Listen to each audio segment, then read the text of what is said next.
des 150 millions de dollars. Des palaces somptueux, des voitures luxueuses. Des billets de banque à profusion. On parle bien de millions de dollars. Il est temps que vous sachiez à qui ça profite et à qui ça fait défaut. La star qui se marie sans établir de contrat de mariage est idiote. Qui a réclamé une pension de 300 000 dollars par mois? Et qui en a perdu la moitié? Tout cela prouve que l'argent ne fait pas le bonheur. Et le magazine Forbes ont effectué le classement des 10 divorces de stars les plus coûteux.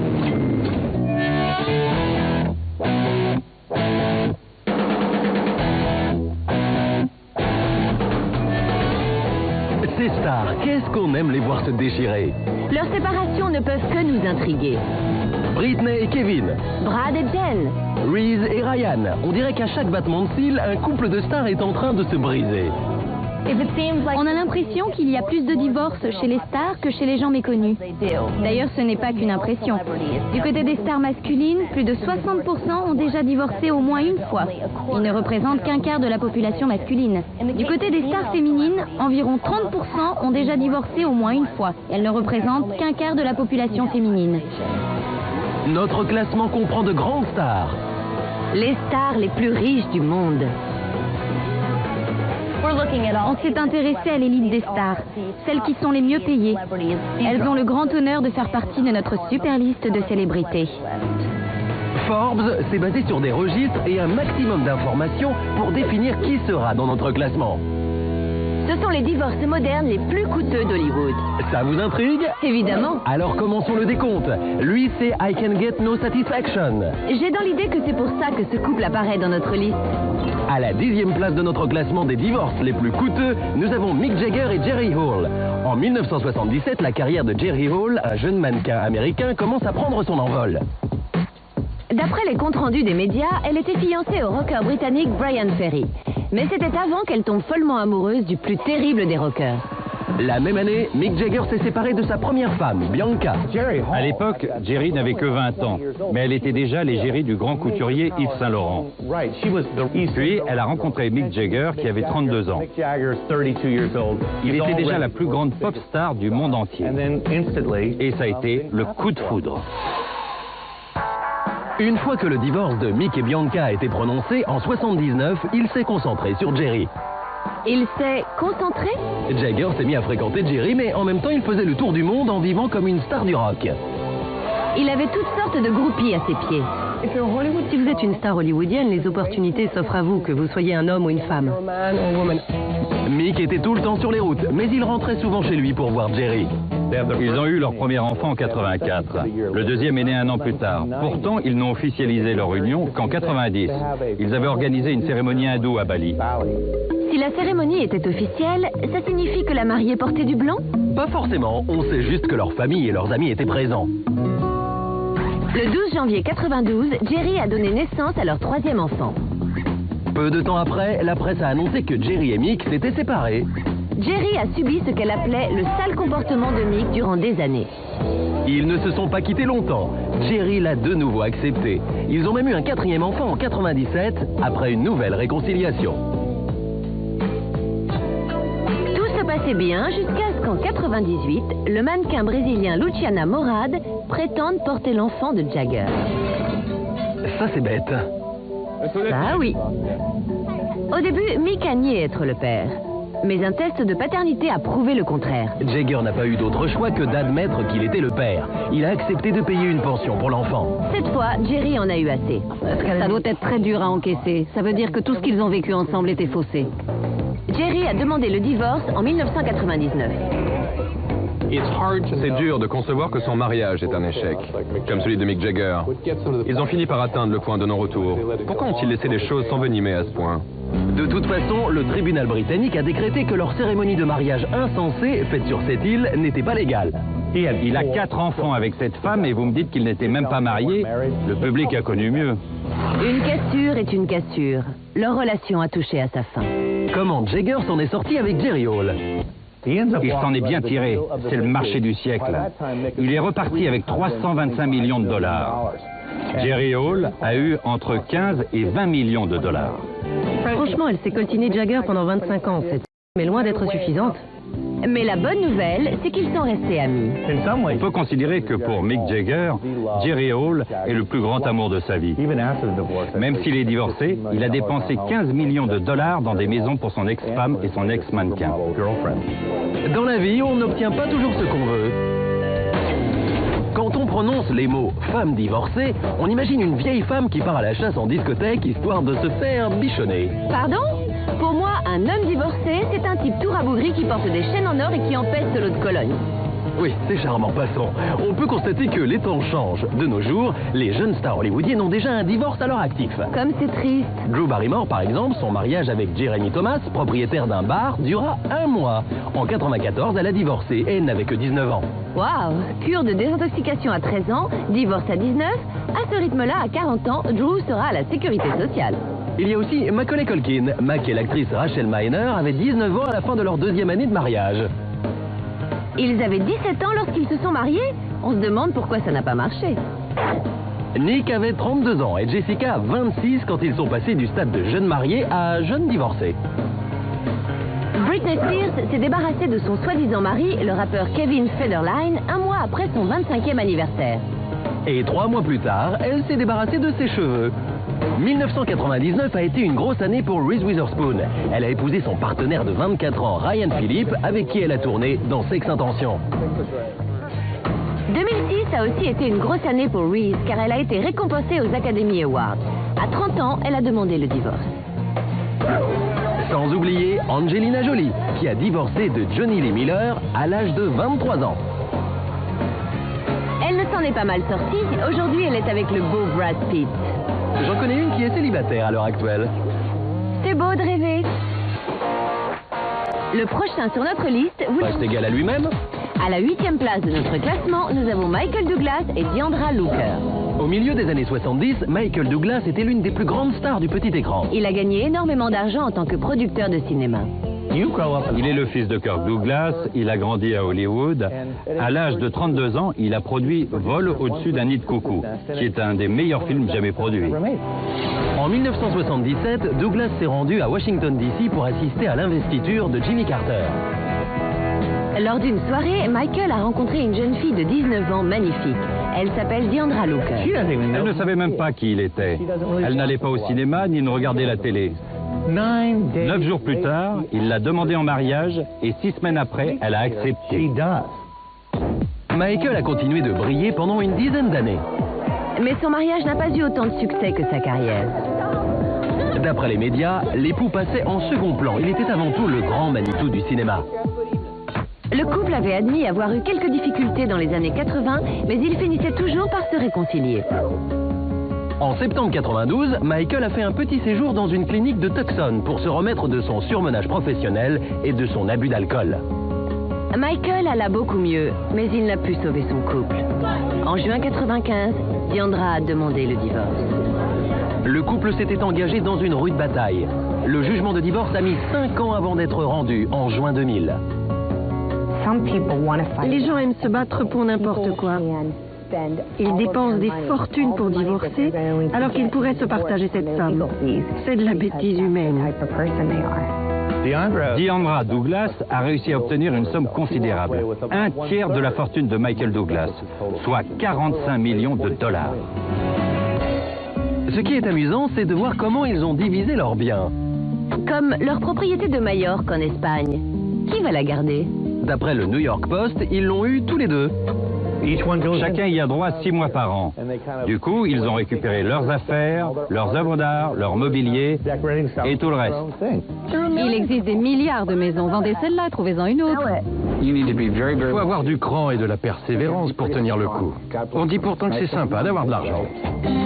Michael a rencontré la magnifique actrice galloise Catherine Zeta-Jones en 98, alors qu'il était en plein divorce avec Diandra.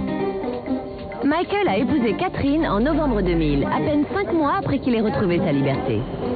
J'espère que cette fois, il a établi un contrat de mariage béton. Il est mon... Oh non, pas ça. Basic Instinct. Certains mariages de stars sont comme le Titanic. Ils sont grandioses et magnifiques, mais ils finissent par échouer. Oui, avec perte et fracas. Comme le divorce très onéreux de James Cameron et Linda Hamilton qui se trouve à la 7e place du classement.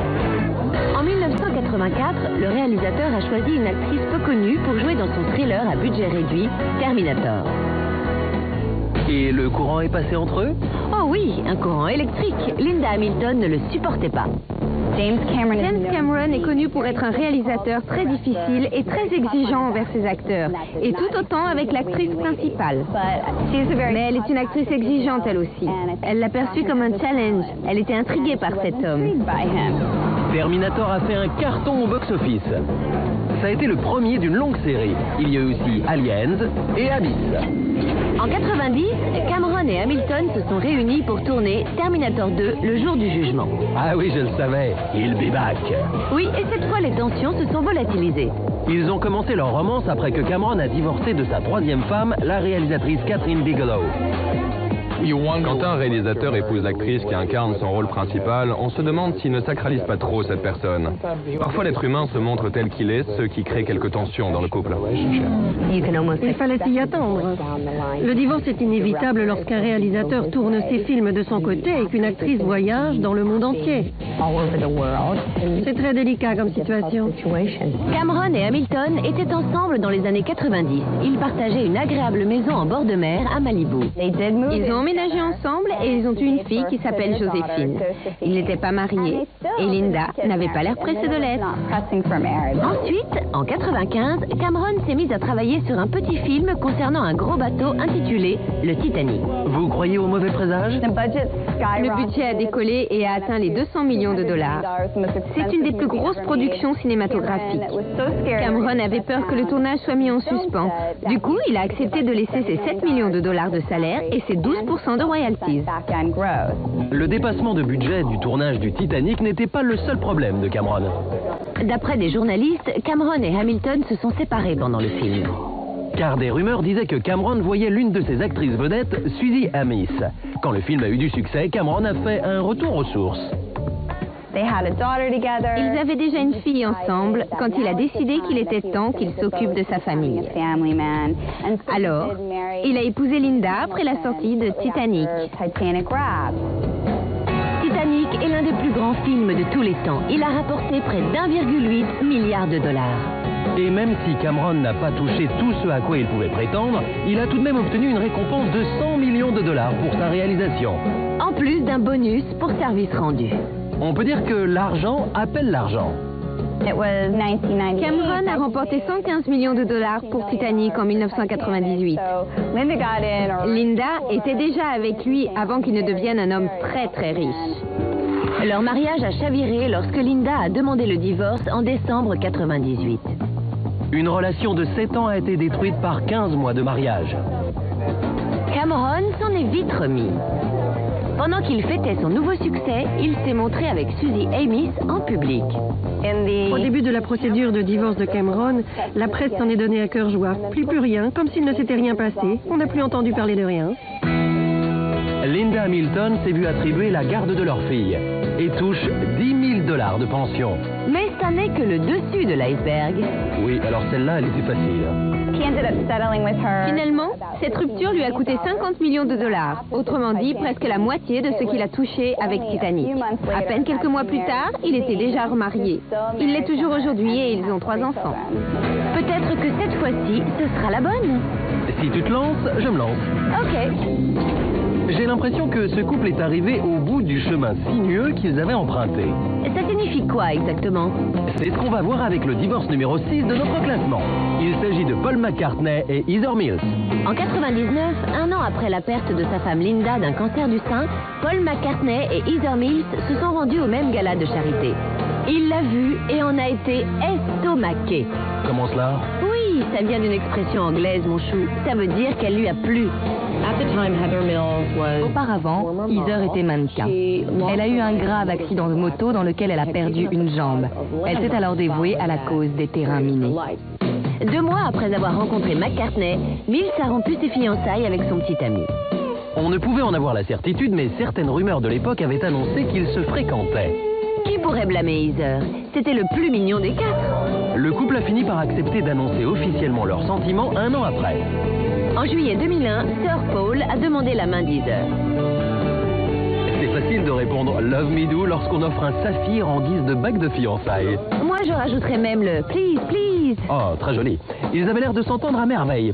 Pourtant, les 4 enfants de Paul McCartney se sont opposés au mariage.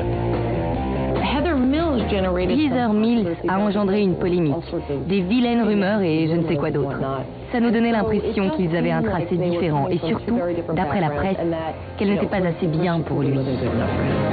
Celle qui épousera ce Beatle aura du fil à retordre parce que sa charmante première femme était une sainte qui en plus est décédée d'un cancer. Cela me fait penser à une célèbre chanson de Paul, You Can't Buy Me Love. Oh non, tu ne peux pas dire que... Oui, pas de contrat de mariage. Non, bêtise, il ne peut pas dire qu'il ne le savait pas. Ses enfants ne se sont pas gênés pour le lui rappeler. C'est aussi sûrement le cas de son agent et de son avocat et de tout son entourage. À quoi est-ce qu'il pensait? Non, il a oublié de penser justement. Heather, de son côté, avait proposé de signer un contrat de mariage avant d'officialiser leur union. Mais Paul a refusé. Il a dit non, on n'en a pas besoin. Notre amour sera éternel. C'est remarquable. Maintenant, il peut s'arracher les cheveux. La star qui décide de se marier sans établir de contrat de mariage est idiote. En 2002, Paul et Heather se sont mariés et se sont installés. Le couple avait le choix entre de nombreuses maisons. Ils ont une ferme en Écosse, une maison dans Hollywood Hills et une à Tucson. Mais ils sont principalement basés à Londres. Au bout de 4 ans et une petite fille, Paul et Heather ont rompu. Lorsque les Beatles se sont séparés, personne ne s'en est pris à Yoko. La nouvelle a fait la une de la presse. C'est là que les ennuis ont commencé. Les tabloïds anglais en ont rajouté une couche tous les jours. Il a dit que, elle a dit que... C'est triste qu'il ait été obligé d'en parler publiquement parce qu'il s'était fait une joie d'annoncer à tous que c'était la meilleure chose qui lui soit arrivée depuis Linda. Heather Mills n'est pas une star. Elle est devenue célèbre uniquement grâce à sa relation avec lui. Cette publicité a eu l'effet opposé de ce qu'on attendait. Il s'avère que Paul a offert à Heather 60 millions de dollars pour refaire sa vie. Par le biais d'un site web, Heather a nié avoir accepté cette somme. Le prix de sa liberté, son Ticket to Ride, était un peu plus élevé que ça. Alors combien espérait-elle? Chacun a sa version de la chose. Forbes a estimé qu'avant que Paul rencontre Heather, sa carrière lui avait rapporté environ 700 millions de dollars. Elle a un droit sur ce qu'il a gagné pendant leur mariage, autrement dit 100 millions de dollars. Donc, elle devrait toucher la moitié de cette somme. Et étant donné qu'il travaille encore, elle serait en droit d'obtenir de l'argent sur ce qu'il gagnera à l'avenir, la somme qu'elle pourrait exiger. Voyons un peu comment les futures ex-femmes de ces milliardaires gèrent leur divorce. Donald Trump, le roi de l'immobilier et la star de télé, s'est séparé de sa deuxième femme, Marla Maples, en 97. Ils ont divorcé en juin 99. À ce moment-là, la fortune de Trump était estimée à 1,6 milliard de dollars. Mais Donald avait prévu un contrat de mariage.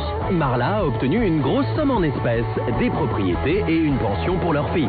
En fait, elle n'a touché que 2,5 millions de dollars. Je ne suis pas un génie en maths, mais je doute que cette somme soit la moitié de sa fortune.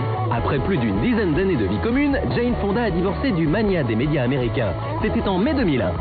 Jane a écrit dans son autobiographie My Life So Far que le tout nouveau christianisme était en grande partie à l'origine de leur séparation. Le montant exact n'a jamais été publié officiellement, mais a priori, Jane aurait touché à peu près 10 millions de dollars. En clair, le boulot de fonctionnaire, c'était pas pour elle. En février 2006, le puissant homme d'affaires milliardaire Ron Perlman et l'actrice Ellen Barkin se sont séparés après 4 ans de mariage. D'après le magazine New York, le 9 février, des gardes du corps armés ont surveillé Barkin pendant qu'elle empaquetait ses affaires afin de quitter le domicile conjugal. Oui, c'était pas très gentil de la part de Ron. On ne sait pas exactement combien Barkin a touché, mais d'après son entourage, elle serait repartie avec 20 millions de dollars. L'entourage de Perlman raconte une version différente. Elle aurait reçu 60 millions de dollars, dont 35 en biens en tout genre, comme des bijoux. Telle son alliance, qu'elle aurait revendue en octobre 2006. C'est pas joli. Ces films populaires phénoménaux lui ont rapporté à travers le monde plus de 3 milliards de dollars. Et son divorce phénoménal a fait de son ex-femme une femme richissime. Mettons-le dans notre classement. À la 3e place, nous avons Steven Spielberg et Amy Irving. En 1976, Steven Spielberg a atteint le sommet de la réussite grâce à son premier grand film, Les Dents de la Mer. Son deuxième film, une histoire de science-fiction, était Rencontre du troisième type. C'était un réalisateur prometteur qui est devenu richissime. Son troisième film était Les Dents de la Mer. Il a été classé 7e au palmarès des meilleurs films de tous les temps. À ce moment-là, Steven a été élu le réalisateur le plus branché d'Hollywood. C'est là qu'il a rencontré l'actrice de 22 ans, Amy Irving.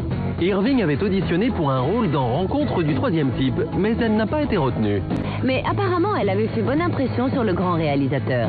Ils ont commencé à se fréquenter 6 mois plus tard. Amy Irving a emménagé avec Spielberg en 1977, au moment où Rencontre du troisième type est sorti dans les salles. Ça a été un succès colossal. Steven et Amy ont été fiancés 3 mois. Leur première tentative ne s'est pas très bien passée. Il se pourrait qu'ils se soient séparés en 1979, parce qu'Amy était jalouse du succès professionnel de Steven, alors qu'elle devait se contenter de petits rôles pour la télé. Amy a finalement gagné le respect de tous le jour où elle a été nominée aux Academy Awards pour son travail dans Yentl. Pendant ce temps, Spielberg continuait de rafler récompense sur récompense pour ses films Les Aventuriers de l'Arche perdue et E.T. En 83, ils ont officialisé leur union. En 85, Steven et Amy ont eu un fils. 6 mois plus tard, ils ont rompu. Ils n'ont pas eu une fin heureuse comme dans tous les films américains. Lorsqu'ils se sont mariés, Steven pesait à l'époque 200 millions de dollars. Et entre 85 et 89, il a rentré 150 millions de dollars de plus. Ils avaient une magnifique maison à Beverly Hills.